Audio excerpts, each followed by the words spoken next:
Guys, so this is the 25th of January 2017 and this is the daily analysis of the Hindu, which will be presented to you by me, Dipanshu Singh. So if you wish to read more about me, you can go through this slide, and if you want to follow me on Academy, you can go through this link.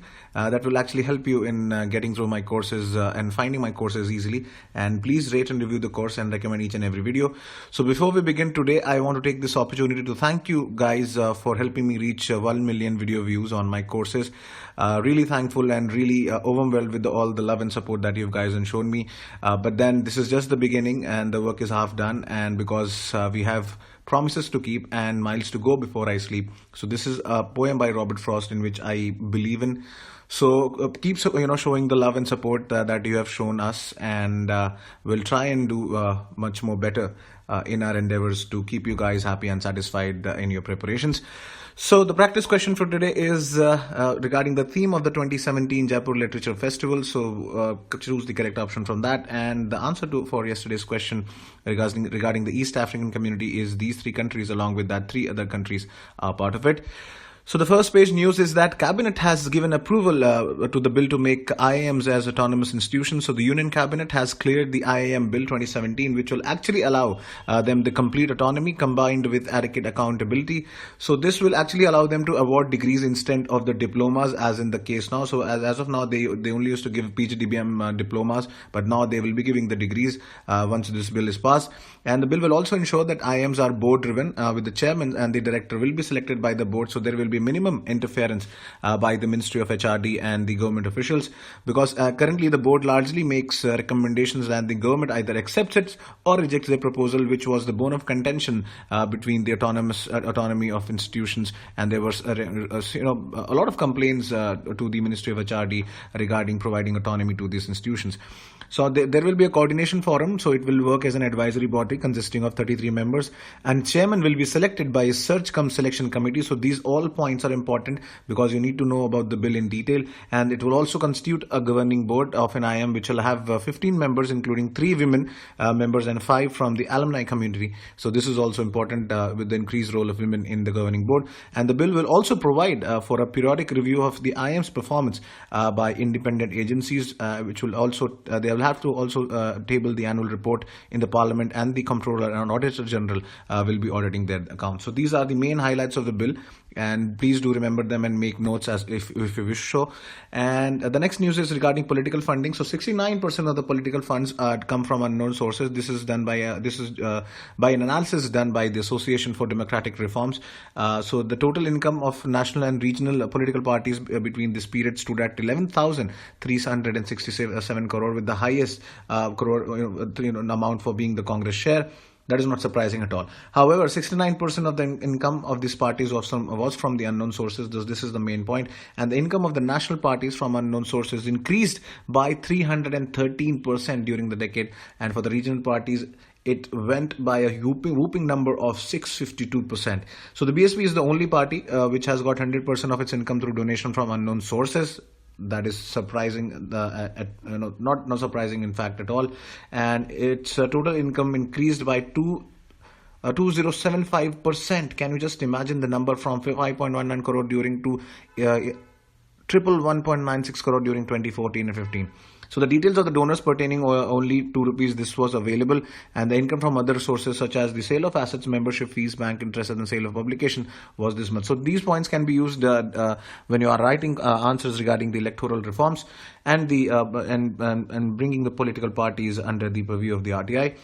The next news is that Mount Everest will be remeasured by Survey of India, and this is because to verify the doubts expressed over some sections of the scientific community, which was following the major earthquake in Nepal 2 years ago, and to help in scientific studies. So last the assessment was done and the height was declared in the year 1855. So next will be done by the Survey of India. Now, a central team will visit the Delta region to access the drought, to assess actually the drought situation. There's a typo over here. So the withering of the Samba and Thaladi paddy crops due to the unresolved Kaveri dispute has, and on the one hand, and actually the failed monsoon has led to the agrarian distress in Tamil Nadu. So therefore, the central government had sent high-level team comprising of members from the Finance Commission, Union Power Ministry, and led by a chairman of the National Cooperatives Development Corporation.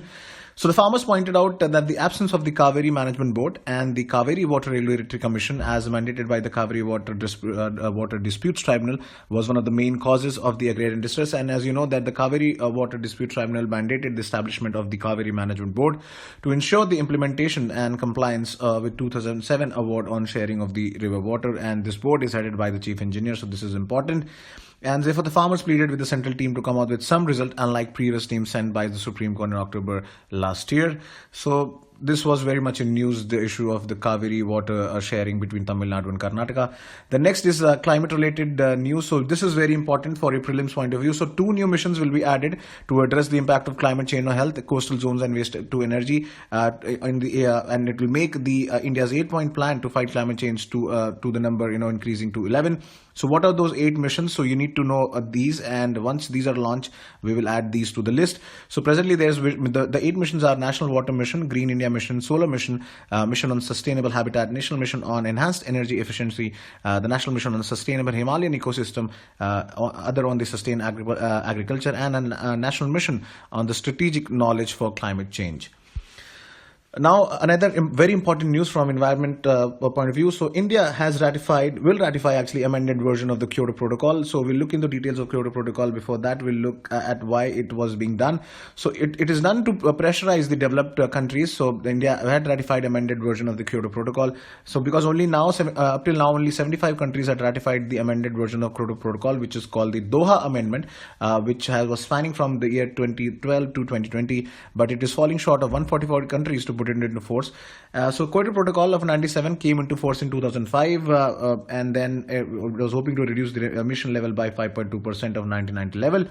However, there was a refusal by the developed countries led by US to ratify, which is the second largest polluter, and the lack of commitment by developed countries like Japan and Canada made these emissions level rather rise in these periods. And the Kyoto Protocol incentivized Indian firms to retrofit their polluting plants in hope of earning carbon credits. So the issues regarding the clean development mechanism and joint implementations come under these. And the Doha Amendment created second commitment period and as nitrogen trifluoride as greenhouse gas, and second commitment period is devoid of any commitment from US, Canada, and Japan. So these countries are still not on the board for this. And only 37 out of 75 countries have binding targets under the second commitment period. However, India has no binding targets, but by ratifying this, it will give strong signal and footing in the climate negotiations under the Paris Climate Deal. And ratification would give obviously India a moral legitimacy to revive the question of equity and climate justice. And obviously, it will show India in a better position as an emerging superpower and a responsible superpower at the global stage. The next is defense-related news that Pakistan has tested 2,200 kilometer range surface-to-surface air missile called the Ababil. So it has claimed that the missile has capability to carry nuclear warheads with high precision targeting capabilities and has a maximum range of 2,200 kilometers, and it is also capable of delivering multiple warheads using the multiple independent re-entry vehicle technology. And earlier, Pakistan had conducted a test firing of a submarine-launched cruise missile Babur 3, which has a range of 450 kilometers. It is a sea-based variant of cruise missile Babur 2, which was successfully tested in December as well.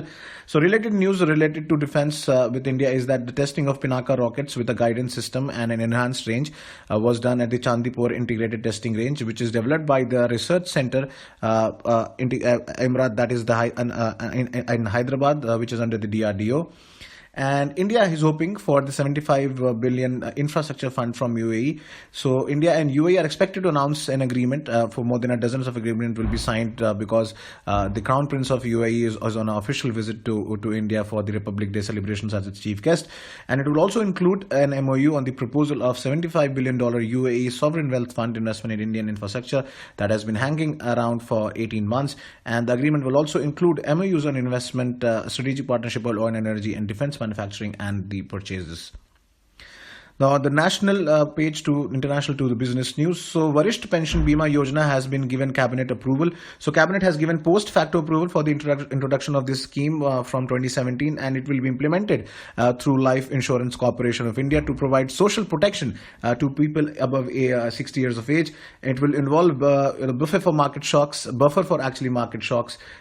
that can be detrimental for their income. And scheme will also provide pension based on guaranteed interest rate of 8% for 10 years with monthly, quarterly, half-yearly and annual basis option. And the difference between the return generated by LIC and is that the 8% assured return will be borne by government as a form of subsidy.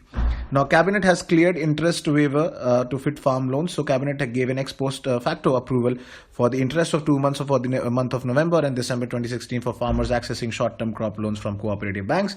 So, therefore, it approved interest subvention to NABARD and additional refinancings by NABARD to cooperative banks. And refinance generally refers to the provision of the new loans finance at lower rate. And the government approved NABARD to make short-term market borrowing for this as well. So this is it for today, guys. Thank you so much, and do practice your daily practice questions and mention your answer in the comment sections below. And do let me know if you have any suggestions for improving this course. So till next video, I hope you have a good day and thank you so much.